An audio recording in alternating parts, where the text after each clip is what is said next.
Analysis: how to understand anything.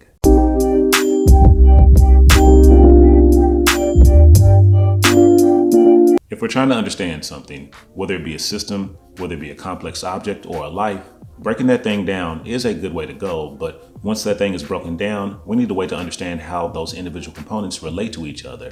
To do this, we need to become analysts. Analysis, analytical thinking sounds like a complicated and involved way of understanding things, but it's actually easier than you would think. What it is simply is finding patterns and relationships amongst groups of things. Those things could be numbers, they could be data, objects, components of a system, thoughts even.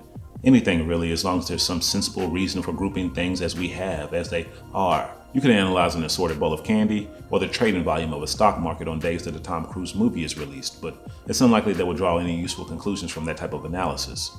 It doesn't mean we can't, everything is correlated broadly and deeply enough, but analysis isn't physics. Analysis isn't philosophy either, so it's better to look for things that have a stronger, more apparent connection, like the stock price of a movie studio on the day that a Tom Cruise movie is released. We have to be extremely careful when drawing conclusions because we can find relationships and patterns in anything, anywhere. Clouds, potato chips, sets of numbers, but it doesn't mean there's an underlying and intelligible cause for those patterns. To be very clear, there is a cause for cloud shapes and patterns, but the components of the system composing the cloud, the atmospheric system, they're just too numerous and dynamic for anyone to wrap their head around. It's very important to know and understand the limitations of our ability to analyze things, whether we're using our minds or a spreadsheet. We use analytical reasoning on things that are self-contained, not things that we can't know directly. We analyze what we understand as individual components, and those components must be fixed or limited in quantity in some fashion. If not, we're just doing nothing more than pattern recognizing in clouds, which isn't useful. Yes, we all see the face and the dog in the cloud, but what useful conclusion can be formed from those patterns about the clouds themselves or the particles composing the clouds? I talked about reductionism on the last video. In analysis, analytical thinking is just a form of it. The only difference is with methodological reductionism, we create parts and pieces from a whole to better understand the whole. With analytical thinking, we already have the pieces, the parts. We just have to make sense of them within the context of the whole. I was a professional analyst for years before taking my talents to philosophy. And I analyzed everything from logistics routes to contracts to financial information, just data. And it's all the same really, at least in the approach. And yes, it can be challenging when we're dealing with millions to potentially billions of data points, and it does take some skill and creativity to understand and see things that no one else does. But it's not that hard. It may be hard to understand something complex like DNA and genetics, but the actual analytical process of coming to that understanding is a simple method. You gather information or you're given it. You organize that information in some logical fashion, something that makes sense to you within the context of the data, and you look for patterns. You're trying to see what the data, the objects, the information tells you. How it all relates, if it does, and it may not, because it could just be noise, randomness, but you need to be sure, so you want to manipulate that information in several different ways to see if new patterns emerge. And if you see patterns, trends, anything that sticks out, you'll use that knowledge you have about the whole data set to draw inferences about what you've seen.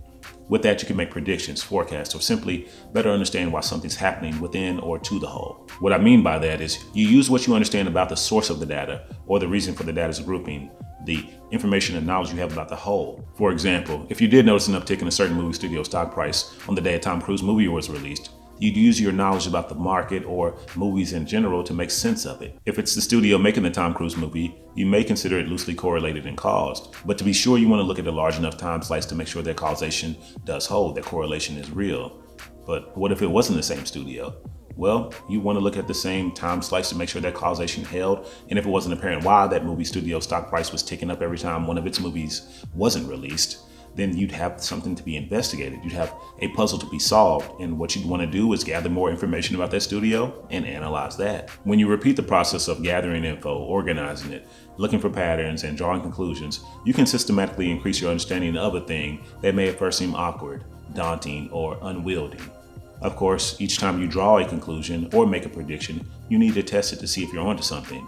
We could wait to test it in the real world, but more often than not, we build a model to consider several different scenarios. Analysis is great for data, but when it comes to improving our lives, I think it's essential, not just to understand ourselves, but to understand our world as well. There are better ways to understand you than a purely analytical approach, in my opinion. You're too dynamic for that type of thinking alone to get you there where you need to be, but I'll touch more on how to understand you later. What we want to understand right now with analysis is everything outside of our skin. the world, what composes it, how it all fits together, and potentially why it fits together the way it does. As with most things that I've talked about, I've lived it. When I came to understand that I had almost everything that I wanted and very little of what I needed, I knew that I missed something very important in life, and I knew that I needed to shrink my ignorance about myself and my world very quickly. And being analytical about my knowledge acquisition helped me make much shorter work of piecing together a solid worldview than I could have done otherwise. And I sincerely believe this is something that should be taught in every college, if not high school, because I see so many smart people that don't know how to figure things out for themselves, figure life out, that is. You can go to an Ivy League school, you can sit at the feet of gurus, you can travel and read every book in the library, but unless you know how to piece it all together, you'll just be a well-educated, well-traveled, enlightened fool. Analysis isn't that hard. Individual components and data points are usually easy enough for anyone to understand. That's the power of it. When we understand the components and how they relate to one another, you have a vastly improved understanding of the whole. This mode of thinking can be applied to anything from political systems to quantum mechanics, but one of the best places to apply it is to ask the world, why is it the way it is? The world could literally be the earth, or it could be civilization.